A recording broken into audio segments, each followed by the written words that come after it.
ဒီနေ့ပြောချင်တဲ့ topic လေးကတော့မပြောင်းလဲတာပါလေဆိုတဲ့ topic လေးပဲဖြစ်ပါတယ်ပေါ့နော်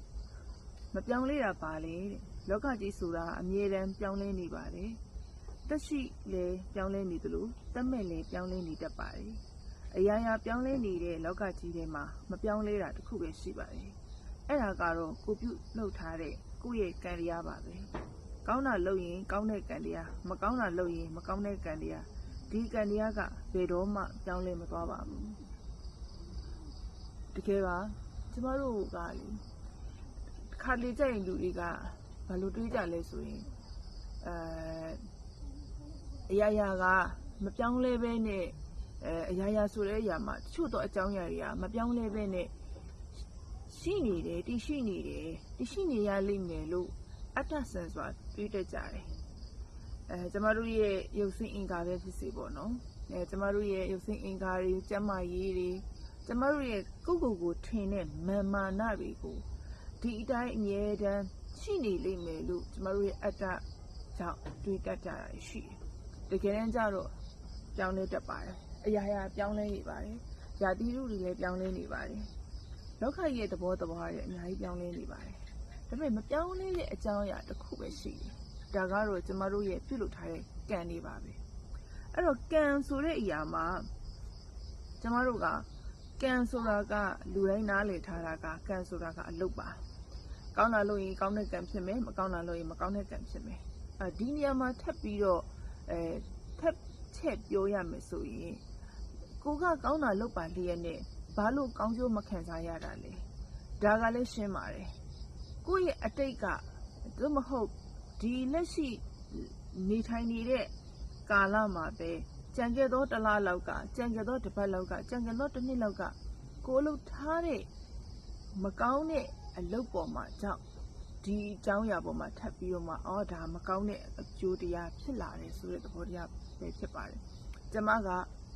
ဒီနောက်ဘဝအရင်ဘဝတုန်းကဘာတွေလုပ်ခဲ့လို့ဆိုတဲ့မမြင်ရတဲ့တက်တွေတာရကားတွေနဲ့ဒီနေရာမှာမပြောချင်လို့ပေါ့နော်ဒီနေရာမှာထည့်ပြီးတော့မပြောချင်လို့ပေါ့တကယ်တမ်းကျတော့ကျမတို့အတိတ်ကံတွေရှိပါတယ်အတိတ်ကပါလာတဲ့ကောင်းကံတွေမကောင်းကံတွေကြောင့်ကျမတို့လက်ရှိမှာခံစားနေရတာတွေဆန်စားနေရတာတွေဖြစ်လာပါတယ်ဒါပေမဲ့လေကျမတို့ကမကောင်းတာလုပ်မိခဲ့လို့မကောင်းတာတွေခံစားနေရတယ်မကောင်းတာလုပ်မိတာတော့မှကောင်းတဲ့အရာပဲကျမတို့မှာလက်ရှိအခြေအနေမှာဖြစ်တည်နေတယ်ဆိုလို့ရှိရင်လေဒီပေါ်မှာလည်းနားလည်ဖို့တော့လိုတယ်ကိုကမကောင်းတာလုပ်မိပါလေလက်ရှိအခြေအနေမှာကောင်းတာဖြစ်နေတယ်ဆိုလို့ရှိရင်ဒါက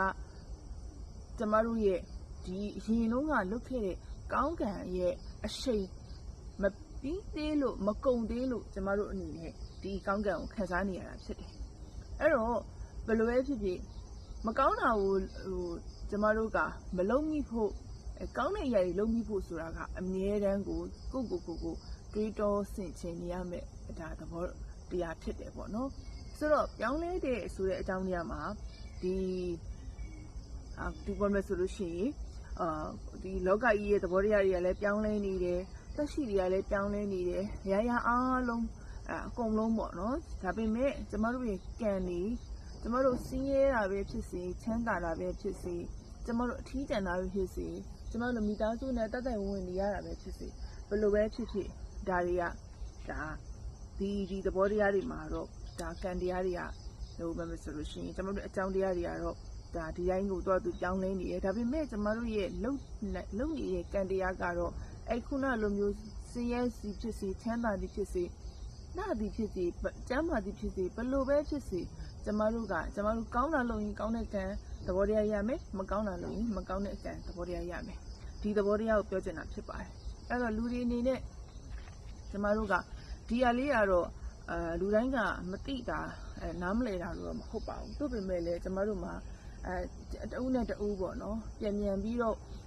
ဒီကွန်ပျူတာဆိုလို့ရှိရင်အတိပေးရတယ်ကိုပေါ့နော်ဒီလိုလေးတော့လုံတော့ကျမတို့ကတတိလို့မရပါဘူးနောက်ပြီးတော့ဒီအရာကဘာလဲဆိုလို့ရှိရင်ကျမတို့ကအတက်ကျူးရင်ဘလူးဖြစ်ပါတယ်ကျမတို့ကအရန်တိတာများလိုက်ရင်အရန်ဘယ်လိုဆိုလို့ရှိရင်ကျမတို့တိတာများပြီးတော့စ စင်ကျင်တုံတရားနဲလာလို့ရှိရင်လည်းကျမတို့မှာ side effect တွေဆိုးကျိုးတွေခံရတာရှိပါတယ်။ဒါလည်းဖြစ်ဖြစ်ကျမတို့လောကကြီးမှာကျွန်တော်သိနေပေမဲ့လည်းစင်ကျင်တတ်ဖို့ပြန်လှန်သုံးသက်တတ်ဖို့မိမိကိုမိမိတွေးတောတတ်ဖို့လိုတယ်ဆိုတာကိုကျမကဒါထပ်ပြီးတော့ဒီသဘောတရားမှာထပ်ပြီးတော့ပြောချင်ပါတယ်။ဟုတ်ကဲ့ပါ။ကျမရဲ့ဗီဒီယိုလေးကစုံတရားကျိုးရှိမယ်လို့စာရှိသူအနေနဲ့နားထောင်တဲ့သူအနေနဲ့တကယ်ချင်းအနေနဲ့ထင်တယ်ဆိုလို့ရှိရင်ကျမကိုလက်ခံပြီးတော့ဒါအားပေးသွားပါတကယ်လို့စုံတရားထပ်ပြီးတော့ဖြစ်ဆက်ရရှိတယ်ဆိုလို့ရှိရင်လည်းကျမရဲ့ဒီ blog post အောက်မှာ comment လေးရေးသားပေးပါလို့ပြောချင်ပါတယ်ဟုတ်ကဲ့ပါကျေးဇူးတင်ပါတယ်